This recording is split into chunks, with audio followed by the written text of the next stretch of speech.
এর তালা ভেঙে অস্ত্র ও মূল্যবান সামগ্রী চুরি হলেও কিছুই টের পায়নি নিরাপত্তার দায়িত্বে থাকা বিমান পুলিশ ও আনসার সদস্যরা। সবকিছু স্বাভাবিক আছে বলে রেজিস্ট্রারে লিপিবদ্ধ করেন তারা। ডিউটি রেজিস্টার থেকে মিলেছে এমন তথ্য।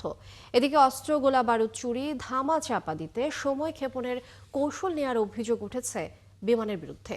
2 সপ্তাহ পেরিয়ে গেলেও মামলা করেনি সংস্থাটি। রুহুল আমিনের রিপোর্ট।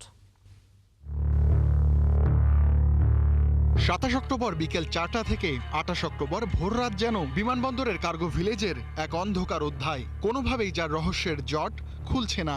সেই রাতের ডিউটি রোস্টার উদ্ধার করেছে 71 টেলিভিশন। নায়াসিনামাইড ও স্যালিসাইলিক সমৃদ্ধ লিলি ফেস ওয়াশ যা ফেসের ডেড স্কিন সেল দূর করে দেয় দ্বিগুণ ফাস্টার ব্রাইটেনিং। 2 শিফটে বাইরের গেটে মূল দায়িত্বে ছিলেন বিমান সিকিউরিটির তাজিম খান, ছিলেন পুলিশ ও আনসার সদস্যরাও। বিকেল 4টা থেকে